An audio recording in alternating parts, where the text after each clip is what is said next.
Hi friends, welcome back to our channel. Friends, మనకైతే తెలంగాణలో court ఉద్యోగాలు నోటిఫికేషన్ అనేది మనకు రిలీజ్ కాబోతుంది. అంటే నోటిఫికేషన్ సంబంధించిన డీటెయిల్స్ వచ్చినాయి కానీ అప్లయింగ్ డేట్ అయితే ఇంకా స్టార్ట్ కాలేదు. మనకు జనవరి 8 నుండి జనవరి 31 వరకు అయితే అప్లయింగ్ డేట్ అయితే వస్తుంది. అయితే మనకు మొత్తంగా 1673 పోస్టులు ఉన్నాయి. అన్నీ కూడా అంటే టెక్నికల్, నాన్ టెక్నికల్ పోస్టులు అనమాట ఇవి. అంటే ఎలా అంటే టైపింగ్ ఉన్నాయి, అదేవిధంగా స్టెనో ఉన్నాయి. ఇవన్నీ టెక్నికల్ పోస్టులు, ఇవన్నీ కంప్యూటర్ ఆపరేటర్స్, ఇవన్నీ కూడా టెక్నికల్. అదేవిధంగా ఎగ్జామినర్ పోస్టులు అని, అండ్ రికార్డు సబార్డినేట్ అని, ఆఫీస్ సబార్డినేట్ అని, అదేవిధంగా కోర్ట్ మాస్టర్ అని, జూనియర్ అసిస్టెంట్ అని, ఇలాంటి ఉద్యోగాలు కూడా ఉన్నాయి. అయితే ఇలా ఒక ప్రాబ్లం ఏంటంటే, ప్రాబ్లం ఏం కాదు, ఇందులో ఆశావాహులు ఎక్కువగా కూడా ఉమెన్స్కే ఉన్నాయి, ఎక్కువగా మహిళలకే ఉన్నాయి. మెన్స్కు చాలా తక్కువ ఉద్యోగాలు ఉన్నాయి. హన్మకొండలో చూసినట్టయితే మొత్తం ఉమెన్స్కే ఉన్నాయి. వరంగల్లో ఒక 2-3 మెన్స్కు ఉన్నాయి. అంటే ఓపెన్లో వచ్చేసరికి మెన్స్కు 3 ఉన్నాయి, 2 అమ్మాయిలకు ఉన్నాయి. ప్రతి జిల్లాలో ఇదే ఉన్నాయి. కానీ ఖమ్మము, కొన్ని ములుగు అండ్ నల్గొండ జిల్లాలలో ఎక్కువ పోస్టులు ఉన్నాయి. అక్కడ అబ్బాయిలకు కూడా చాలా పోస్టులు వచ్చే అవకాశం అయితే ఉన్నది. మీరందరూ కూడా అఫీషియల్ నోటిఫికేషన్ చూడాలంటే మీరందరూ కూడా హైకోర్టు వెబ్సైట్ విజిట్ చేయండి. అక్కడ మొత్తంగా మీకు నోటిఫికేషన్స్ మొత్తం ఉన్నాయి. ఓసీలకు అండ్ బీసీలకు 800 రూపాయల అప్లికేషన్స్, అదేవిధంగా అప్లికేషన్ ఫీ 800. అదేవిధంగా ఎస్సీ, ఎస్టీ, అదేవిధంగా ఇతరులకు అంటే వికలాంగులకు 400 రూపాయల అప్లికేషన్ ఫీజు అయితే ఉంది. ఈ ఎగ్జామ్ వచ్చేసి ఏప్రిల్లో ఉంటుంది. ఇదంతా కూడా ఆన్లైన్ ఎగ్జామ్ అనమాట. ఈ ఆన్లైన్ ఎగ్జామ్ కంప్యూటర్ ఆధారిత ఎగ్జామ్ ఉంటుంది ఆన్లైన్లో. ఇది ఏప్రిల్లో ఉంటుంది. సిలబస్ కూడా చాలా చాలా ఈజీ సిలబస్ ఉంది. అంతా కూడా తెలంగాణ అంశాలు, current affairs, national international current affairs ఉన్నాయి. అంతా కూడా మనకు జిఎస్, మనకి ఇంతకుముందు గ్రూప్ 4 చదివిన జిఎస్దే టోటల్ సిలబస్ అందులో ఉంది. మంచి ఉద్యోగాలు, మంచిగా తొందరగా లైఫ్లో సెటిల్ అవ్వచ్చు. రిజల్ట్స్ కూడా తొందరగా ఇస్తారు కోర్టు ఉద్యోగాలు. శాలరీస్ అంతా కూడా బాగున్నాయి. జూనియర్ అసిస్టెంట్కి 24,000 ఉన్నాయి. కోర్ట్ మాస్టర్కి అయితే 54,000 జీతం ఉంది. దాంట్లో చూడండి మరి ఇవన్నీ మీకు కూడా మీ క్వాలిఫికేషన్స్కి అనుగుణమైన పోస్ట్లా కాదా అనేది మీరు ఒకసారి నోటిఫికేషన్ డౌన్లోడ్ చేసుకొని చూడండి. చూస్తే మీ క్వాలిఫికేషన్ తగ్గట్టు ఉంటే బెటర్. అంటే ఇలా 10వ తరగతి నుండి క్వాలిఫికేషన్ స్టార్ట్ అవుతుంది. ఇప్పుడు ఆఫీసు సబార్డినేట్ అంటే ఆయనకు 10వ తరగతి నుండి, అదేవిధంగా జూనియర్ అసిస్టెంట్ డిగ్రీతో స్టార్ట్ అవుతాను. ఇంకా కొన్ని టెక్నికల్ అంటే ఇప్పుడు స్టెనోకు స్టెనో సర్టిఫికేట్ ఉండాలన్నమాట, ఆ కోర్సు సంబంధించిన సర్టిఫికేట్. అదేవిధంగా టైపిస్ట్కి కూడా మీకు lower typist, higher typist, lower hand, higher hand అని ఉంటుంది. దానికి సంబంధించిన సర్టిఫికేట్ అనేది ఉండాలి ఖచ్చితంగా. మీకు మళ్ళీ ఇంకోటి ఏంటంటే స్టెనోకి ఎక్కువ సాలరీ ఉంటుంది. మన స్టెనో గ్రేడ్ 3 స్టెనో, ఇది మామూలుగా కాదు, గ్రేడ్ 3 స్టెనో. అదేవిధంగా మన కంప్యూటర్ ఆపరేటర్స్ ఉంటాయి, దానికి కూడా ఫర్ మినిట్ 40 వర్డ్స్ 60 వర్డ్స్ కొట్టాలని చెప్పేసి కూడా నోటిఫికేషన్ ఉంది. ఒకసారి అయితే చూడండి. టైపింగ్ స్పీడ్ అధికంగా ఉండాలని చెప్పేసి అంటున్నారు. చాలా మంచి ఉద్యోగాలు. అంటే మనకు తెలంగాణ రాష్ట్ర న్యాయ శాఖ నుండి ఇది రావడం జరిగింది. అంటే హైకోర్టులో వచ్చేసి 277 ఉద్యోగాలు ఉన్నాయి. హైకోర్టు పరిధి, ఓన్లీ హైదరాబాద్ హైకోర్టు పరిధి. ఇక మిగతా కోర్టులు, మనకు జిల్లా కోర్టులల్లో మిగతా 1277 పోస్టులు ఉన్నాయి. ఇవన్నీ కూడా మంచి పోస్టులు అండి. అదేవిధంగా హైదరాబాద్లో రంగారెడ్డి, అదేవిధంగా సిబిఐ డిపార్ట్మెంట్కు సంబంధించిన కోర్టు పోస్టులు కూడా ఇందులో ఉన్నాయి. చూడండి, మంచి ఉద్యోగం అన్నమాట. అతి తొందరలో మీరైతే లైఫ్లో గవర్నమెంట్ ఉద్యోగులుగా నియామకం కావచ్చు. అది విధంగా కూడా మహిళలకు ఎక్కువ ఉన్నాయి. చాలామంది మహిళలకు చాలా చాలా బెటర్ అవకాశం ఇది. ఎవరైతే మహిళలు కొద్దిగా కష్టపడితే, అంటే మ్యాథ్స్ ఇందులో ఉందా లేదా ఒకసారి నోటిఫికేషన్ చూడండి. నేను చూసిన వరకు అయితే ఇంగ్లీష్ ఉంది, మ్యాథ్స్ కూడా కంపల్సరీ ఉంటుంది. కొద్ది వరకు కష్టపడితే ఖచ్చితంగా మీరు కోర్టు ఉద్యోగస్తులు అయిపోతారు. ఇంకోటి ఏంటంటే ఈ కాలంలో ఇప్పుడైతే మనకు job calendar, Telangana job calendar రాలేదు. ఇది జాబ్ క్యాలెండర్లో ఉన్న నోటిఫికేషన్ కాదు, ఇది సపరేట్ నోటిఫికేషన్. కోర్టు జాబ్స్ ఇవి సపరేట్. ఇవి మొన్ననే రీసెంట్లీగా మనకైతే హైకోర్టు నుండి మనకు హైకోర్టు జాబ్ క్యాలెండర్ అని వచ్చింది. అంటే ఈ ఇయర్లో హైకోర్టులో ఉన్న ఉద్యోగాలు, వివిధ కోర్టులో ఉన్న ఉద్యోగాలు ఏం రిక్రూట్మెంట్ కాబోతున్నాయని టోటల్గా వాళ్ళు ఇచ్చినారు మనకు. ఎప్పుడు ఇది 2వ తారీఖు వచ్చింది. సో మరీ చెప్తూ ఉన్నా నేను, మనకి 8వ తారీఖు అప్లికేషన్ స్టార్ట్ కాబోతుంది.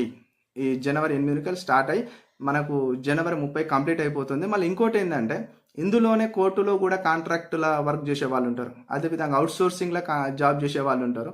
వీళ్ళకు కూడా అప్లికేషన్ డేట్ ఇచ్చిండ్రు, అంటే వాళ్ళకు వేరే టైం ఇచ్చారు. వాళ్ళకు కూడా డైరెక్ట్ రిక్రూట్మెంట్ అనేది వాళ్ళు కూడా ఎగ్జామ్ రాసుకోవాలని చెప్పేసి వాళ్ళకు కూడా ఇచ్చినారు. మరి ఎవరైనా ఆ విధంగా ఉన్న వాళ్ళు కూడా దీన్ని గమనించాలి. మెయిన్గా ఉమెన్స్కి అయితే చాలా చాలా చక్కటి ఉద్యోగం అండి. మంచి ఆఫీస్ వర్క్ ఉంటుంది. కానీ నిజం చెప్పాలంటే కోర్టులో జాబ్ అంటే చాలా చాలా హెవీ వర్క్ ఉంటుంది, ఆఫీస్ వర్క్. బట్ అంతే విధంగా ఎర్నింగ్స్ కూడా ఉంటాయి. చాలా చక్కటి ఉద్యోగం, కొద్దిగా కష్టపడే తత్వం, మేము కష్టపడతాం, మేము జాబ్ చేస్తాం, ఇందులో ఉండాలి అనుకుంటే జ్యుడిషియరీకి మంచి ఉద్యోగం ఇది. మీరు వెళ్ళండి హ్యాపీగా. ఇప్పుడు దీనికి 8వ తారీఖు మీరు అప్లై చేసుకున్నారంటే ఎమ్మటే బుక్స్ బట్టి చదువుకోండి. కేవలం 3 నెలల టైం ఇచ్చిండు. ఫిబ్రవరి, మార్చి, ఏప్రిల్, నెక్స్ట్ అదే కదా ఏప్రిల్ ఆన్లైన్ ఎగ్జామ్ ఉంటుందని చెప్పేసిండు. సో అన్ని జిల్లాలల్లో ఉమెన్స్కే ఇది మెయిన్గా ఇంపార్టెంట్. ఇది అబ్బాయిలకైతే చాలా తక్కువ పోస్టులు ఉన్నాయి, ఎంఐలకే ఎక్కువ పోస్టులు ఉన్నాయి. ఈడబ్ల్యూఎస్ ఎవరైతే ఉంటారో వాళ్ళ అదృష్టవంతులు, వాళ్ళకైతే ఎక్కువ పోస్టులు ఉన్నాయి. ప్రతి జిల్లాలో 2 పోస్టులు ఉన్నాయి, 2-3 పోస్టులు తగులుతున్నాయి వాళ్ళకి. ఎస్సీ వాళ్ళకైతే ఎస్సీ ఉమెన్కి ఒకటే ఇచ్చుకుంటే పోయిండు, ఎస్టీ ఉమెన్ ఒకటే ఇచ్చుకుంటే పోయిండు. ఎక్కువ మేజర్ జిల్లాలల్లో కొన్ని జిల్లాలల్లో ఎస్సీలకు 5 పోస్టులు వచ్చినా కాడ అమ్మాయిలకు 2 ఇచ్చిండు, అబ్బాయిలకు 3 ఇచ్చిండు. ఓపెన్లో ఒక 5 వస్తే అమ్మాయిలకు 2 ఇచ్చిండు, అబ్బాయిలకు 3 పోస్టులు ఇచ్చిండు. ఈ విధంగా ఇచ్చుకుంటా పోయిండు. ఇలా డిగ్రీతో వచ్చేసి జూనియర్ అసిస్టెంట్ ఉందండి, ఇది మెయిన్గా మీరు చూసుకోనండి. చాలా చక్కటి ఉద్యోగం జూనియర్ అసిస్టెంట్ కూడా. నేను మళ్ళీ చెప్తున్నా, ఇప్పుడు గ్రూప్ 2 అండ్ గ్రూప్ 1 గ్రూప్ 3 రాసి ప్రీవియస్ నాలెడ్జ్ ఉండి మళ్ళీ కొంతమంది వెయిట్ చేస్తున్నారు. అంటే స్టేట్ గవర్నమెంట్లోకి వెళ్ళి మనకు జాబ్ క్యాలెండర్ నుండి గ్రూప్ 1 గ్రూప్ 2 గ్రూప్ 3 ఈ ఉద్యోగాలు వస్తే మళ్ళీ ప్రిపరేషన్ అవుతున్నాం, మళ్ళీ రాద్దామని ఎవరైతే మీరు అనుకుంటున్నారో ఇది మంచి అవకాశం ఈ గ్యాప్లో. అయితే ఏదైతే మనకు మొన్నటి వరకు గ్రూప్ 1 గ్రూప్ 2 గ్రూప్ 3 గ్రూప్ 4 రాస్తున్నారు కదా, ఈ నాలెడ్జ్ ప్రీవియస్ నాలెడ్జ్ మీ దగ్గర ఉంది కదా, దీనితో మీరు హైకోర్టు ఉద్యోగాలు సాధించండి, అదేవిధంగా జిల్లా కోర్టు ఉద్యోగాలు సాధించండి. ఇది మెయిన్గా ఉమెన్స్కి చాలా చాలా చక్కటి అవకాశం. ఎవరైతే మీరు ప్రభుత్వ ఉద్యోగమే మీ లక్ష్యంగా అనుకుంటున్నారో, ఏ జాబ్ అయితే పర్వాలేదండి, కోర్టు ఉద్యోగాలు కూడా చాలా మంచి ఉద్యోగాలు. కోర్టు అనేది మంచిగా మీకు చాలా చక్కటి జాబ్ ప్రొఫైల్ ఉంటుంది, చాలా మంచిగా ఉంటుంది లైవ్. ఇప్పుడు సొసైటీలో కూడా ఎక్కడ వరకు అంటే కోర్టు అని చెప్పినారనుకో, చాలా చక్కటి అది ఉంటుంది అన్నమాట గుర్తింపు. కాబట్టి ఈ కోర్టు ఉద్యోగాలు ఎట్లుంటుందో ఏమో అని చాలామందికి తెలియదు, కానీ కోర్టులోనే బెస్ట్ ఉంటుంది. ఎర్నింగ్స్ చాలా చక్కటి శాలరీ ఉంటుంది, గుడ్ శాలరీ ఉంటుంది, మంచి పేరు ఉంటుంది, బయట చెప్పుకోవడానికి కూడా మంచి ఆఫీస్ వర్క్ ఉంటుంది, చాలా చక్కగా ప్రమోషన్స్ ఉంటాయి, చాలా బాగుంటుంది లైఫ్. చాలామందికి ఈ మధ్యకాలంలో ఎక్కువగా అంతకుముందు కోర్టు ఉద్యోగాలు రిక్రూట్మెంట్ ఎట్లయితే తెలియదు, ఎట్లా నోటిఫికేషన్ వస్తుందో తెలియదు. తెలంగాణ రాష్ట్రం ఏర్పడిన తర్వాత నుండి 2018లో అయితే భారీ నోటిఫికేషన్ వచ్చింది. అటు తర్వాత ఆ మధ్యలో ఒకసారి వచ్చింది, ఇప్పుడు వచ్చింది, థర్డ్ టైం అనుకుంటా. బెటర్ అన్నమాట. ఈ ఉద్యోగాలు మిస్ చేసుకోకండి. వీటిని ఒకసారి మీరు పీడిఎఫ్ ఫైల్స్ అన్ని డౌన్లోడ్ చేసుకొని ఒకసారి చూసుకోనండి, మీ జిల్లాలో ఉన్నాయా లేవా, మీరు ఎలిజిబులా కాదా. మళ్ళీసారి చెప్తున్నా, దీనికి ఏజ్ రిలాక్సేషన్ చాలా తక్కువగా ఉన్నది. అంటే ఓబీసీ వాళ్ళకు వీళ్ళందరికీ కూడా జస్ట్ 34 ఇయర్సే ఇచ్చిండు. ఒకసారి అయితే మరి మీరు చూసుకోండి, 34 ఇచ్చిండు. అండ్ ఎస్సీలకు ఒక 5 ఇయర్స్ ఏజ్ రిలాక్సేషన్ ఇచ్చిండు, అంటే 38 లాస్ట్ అనుకుంటా. 35 ఇచ్చిండు, 34 అంటే 39 లాస్ట్ ఎస్సీ ఎస్టీలకు.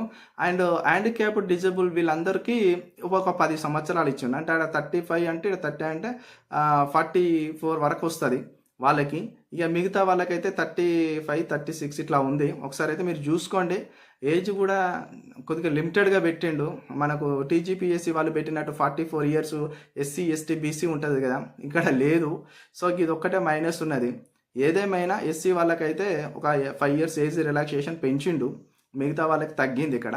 ఇది చూసుకొని మీరు అప్లై చేసుకోనండి, మంచి జాబ్ అండి. మరీ చెప్తున్నా. ఇంకోటి ఏంటంటే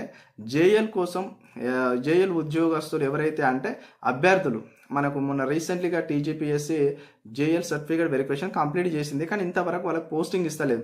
చాలామంది ఎప్పుడు పోస్టింగ్ ఇస్తుంది అని మన గవర్నమెంట్ సైడ్ చూస్తున్నారు. రేవంత్ రెడ్డి అన్న అందరికీ నియామక పత్రాలు ఇచ్చింది, కానీ రేవంత్ రెడ్డి అన్న కేవలం జేఎల్ ఉద్యోగాలు ఆపుతా ఉన్నాడు. 1300 జేఎల్ ఉద్యోగాలు కోసం ఎదురు చూస్తున్న అభ్యర్థులందరూ కూడా పాపం ప్రభుత్వం రేవంత్ రెడ్డి దగ్గరనే ఉంది ఇదంతా. అంటే రేవంత్ రెడ్డి ఒక్కసారి దాని మీద ఆలోచన చేసి ఆమోదిస్తే ఎమ్మటే నియామక పత్రాలు బయటికి వచ్చి వస్తాయి. అందరూ కూడా జూనియర్ కాలేజ్ లెక్చరర్స్గా నియామకం అయిపోతారని చెప్పేసి చాలామంది చూస్తున్నారు. చాలామంది ఎన్నో రోజుల నుండి వాళ్ళందరూ వివిధ సందర్భాల్లో కూడా నిరసన కార్యక్రమాలు చేపట్టినారు. మరి ఎందుకు ఆపుతున్నారు అనేది అయితే ఇంతవరకు ఎవరికి కూడా కరెక్ట్ ఆన్సర్ తెలియదు. కానీ తొందర ఇవ్వాలి పాపం. వాళ్ళు ఎప్పుడో 2023 సెప్టెంబర్లో రాసిర్రు జూనియర్ కాలేజ్ లెక్చరర్స్ ఎగ్జామ్కి, 2023 2025. పాపం చాలా లేట్ టైం ఇది, కాబట్టి వాళ్ళకి తొందర ఇవ్వాలి. అలానే మనకు పాఠశాల విద్యాశాఖలో ఒకటి ప్రాబ్లం అంటే ఏం జరిగిందంటే ఒక సమస్య మనకు స్పోర్ట్స్ కోటా కింద టీచర్స్ రిక్రూట్మెంట్ జరిగింది పీఈటీలో. ఈ స్పోర్ట్స్ కోటాలో చాలామంది ఫేక్ సర్టిఫికెట్స్తోని ఉద్యోగాలు పొందినారు. ఫస్ట్ టైం సర్టిఫికేట్ వెరిఫికేషన్ జరిగింది. ఫేక్ సర్టిఫికెట్స్తోని చాలామంది ఉద్యోగాలు పొందినారని విషయం బయటకు వచ్చింది. మళ్ళీ పాఠశాల విద్యాశాఖ సెకండ్ టైం సర్టిఫికేట్ వెరిఫికేషన్ చేసింది. సెకండ్ టైం వెరిఫికేషన్ చేసిన తర్వాత కూడా మళ్ళీ ఫేక్ సర్టిఫికెట్స్తోనే మళ్ళీ ఉద్యోగాలు పొందినారని మళ్ళీ ఒక విషయం బయటకు వచ్చింది. ఇక మళ్ళీ రీషెడ్యూల్ చేసింది సర్టిఫికేట్ వెరిఫికేషన్ థర్డ్ టైం. అంటే సర్టిఫికేట్ వెరిఫికేషన్ చేసే వాళ్ళకి అసలు ఎందుకు మరి ఫేక్ సర్టిఫికేట్ దొరకబట్టే అంత టెక్నాలజీ లేదా, లేకపోతే కావాల్సుకొని ఉన్నత అధికారుల యొక్క కనుసన్నల్లోనే ఈ విధంగా ఫేక్ సర్టిఫికెట్స్ తీసుకొచ్చిన అభ్యర్థులను నియమిస్తున్నారా, మరి బ్యాక్ డోర్ ఏమైనా జరుగుతుందా, ఇవి జరుగుతున్నాయా, మరి ఏం జరుగుతున్నాయి? ఇట్లా 3 టైం ఇది 3వసారి సర్టిఫికేట్ వెరిఫికేషన్. ఇట్లా అసలు అవసరమా ఇంత దూరం లాగడము? సర్టిఫికేట్ వెరిఫికేషన్ థర్డ్ టైం ఒకటేసారి కరెక్ట్ అభ్యర్థి, కరెక్ట్ మెరిట్లో ఉన్న అతను, కరెక్ట్ క్వాలిఫికేషన్ ఉన్న అతనికి ఇస్తే అయిపోతుంది కదా. ఇంత 3 టైమ్స్ మళ్ళీ సర్టిఫికేట్ వెరిఫికేషన్ చేయడం అనేది పాఠశాల విద్యాశాఖ పైన నమ్మకం కోల్పోయే అవకాశం ఉంటుంది. నిరుద్యోగ అభ్యర్థులకు ఇంత నమ్మకం కోల్పోతారు. ఇట్లా చెయ్యొద్దు. ఎందుకనంటే ఒకసారి తప్పిదం అంటే ఏదో, రెండోసారి తప్పిదం అంటే పదే మూడోసారి అంటే కూడా చాలా సందేహాలకు తావునిచ్చే పరిస్థితి ఏర్పడుతుంది. ఇప్పుడు చూడండి, వరంగల్ జిల్లాలో ఒక అభ్యర్థి స్పెషల్ డిఎడ్ చేసినాడు, స్పెషల్ డిఎడ్ చేసిండు. ఆ అభ్యర్థికి వాళ్ళ జిల్లా వరంగల్ జిల్లా టాప్లో మంచి మెరిట్ తీసుకొచ్చుకున్నాడు, 10th ర్యాంక్. ఆయనకు ఆల్రెడీ ఉద్యోగం వచ్చింది, ఆయన సర్టిఫికేట్ వెరిఫికేషన్ అయిపోయింది, ఉద్యోగం వచ్చింది, నియామకం అయ్యే పరిస్థితి. డిఓ టక్కున ఎగరగొట్టిండట ఆయనను. ఎగరగొడితే ఎందుకు నన్ను ఇట్లా తొలగించినారు సార్, మరి నాకు ఉద్యోగం వచ్చింది కదా అంటే, నువ్వు ఎడ్యుకేషన్ క్వాలిఫికేషన్స్ కరెక్ట్ లేవంటే, లేదు నేను ఓపెన్లో చదువుకున్న స్పెషల్ ఎడ్యుకేషన్, నేను చదువుకున్న యూనివర్సిటీ నుండి ఉద్యోగాలు తెచ్చుకున్న వాళ్ళు తెలంగాణ రాష్ట్రంలో 45 మందికి ఉద్యోగాలు ఇచ్చినారు, మరి నన్ను ఎందుకు పక్కన పెట్టినారంటే అది కూడా చాలా ప్రాబ్లం అయిపోయింది, ఇష్యూ అయింది. అది కలెక్టర్, వాళ్ళ జిల్లా కలెక్టర్ స్థాయి వరకపోతే జిల్లా కలెక్టర్ కూడా డిఓని పిలిచి మందలిచ్చినాడు. అంటే ఇట్లా చేయొద్దు, అది అభ్యర్థి కరెక్టే ఉన్నాయి, ఆయనకు ఎడ్యుకేషన్ క్వాలిఫికేషన్ అన్నీ కూడా కరెక్టే ఉన్నాయి, ఆయన అర్హుడే ఉద్యోగానికి అని చెప్పేసి అన్నా కూడా డిఓ 30 డేస్ నుండి తిప్పించుకుంటాడట, చాలా రోజుల నుండి తిప్పించుకుంటాడట. ఇంతవరకు ఆయనకు పోస్టింగ్ ఎక్కడ ఇస్తారని కూడా చెప్తలేరట. ఆయనది ఒక న్యూస్ వైరల్ అవుతుంది. మొన్న నిజామాబాద్లో కూడా ఒక అమ్మాయికి బయాలజికల్ సైన్స్లో ఇలానే ఉద్యోగం వచ్చినా కూడా ఆమెను తీసి పక్కన పెట్టేసి వేరే వాళ్ళకు ఇచ్చినారు. ఇవన్నీ కూడా చాలా జరుగుతున్నాయి. కొద్దిగా మీరు కూడా చూడండి, సర్టిఫికేట్ వెరిఫికేషన్ పోయినప్పుడు మరి ఫేక్ సర్టిఫికేట్స్తో వచ్చేటోడు ఎవడు, కరెక్ట్ క్వాలిఫై అయిన వాళ్ళు ఎవరు, లేదు దొంగ దారి ఎంచుకొని ఫేక్ సర్టిఫికేట్లు వచ్చిన వాళ్ళు ఎవరు, మెరిట్ ఉన్న వాళ్ళు ఎవరు, మెరిట్ లేని వాళ్ళు ఎవరు, అదేవిధంగా కరెక్ట్ క్వాలిఫికేషన్ ఉన్నవాడికే ఉద్యోగం వస్తుంది. ఇవన్నీ గుర్తించండి, ఇవన్నీ కూడా మీ బాధ్యత. ఎందుకంటే నీ ఉద్యోగమే ఒక్కొక్కసారి ఫేక్ డాక్యుమెంట్స్ పెట్టి, ఫేక్ సర్టిఫికేట్స్ పెట్టి దొంగిలించే పరిస్థితి ఏర్పడుతుంది. కరెక్ట్ అయిన అర్హుడు తొలగించబడుతున్నాడు, ఫేక్ క్యాండిడేట్స్ మధ్యలోకి దూరుతున్నారు అనేది చాలా సందర్భాల్లో చూస్తున్నాం. ఏదేమైనా కానీ మరొకసారి చెప్తున్నా మిత్రులారా, కోర్ట్ జాబ్స్ పైన ఒకసారి మీరైతే చూడండి, లుక్ వేయండి, మీరు అవగాహన పెంచుకోండి. మనకు జనవరి 8వ తారీఖు నుండి అప్లికేషన్ స్టార్ట్ అవుతుంది. అప్లికేషన్ చేసిన వెంబటే మీరు ప్రిపరేషన్కి వెళ్ళండి. వీడియో నచ్చినట్టయితే లైక్ చేయండి, కామెంట్ చేయండి, సబ్స్క్రైబ్ చేయడం మాత్రం మర్చిపోండి. Thank you.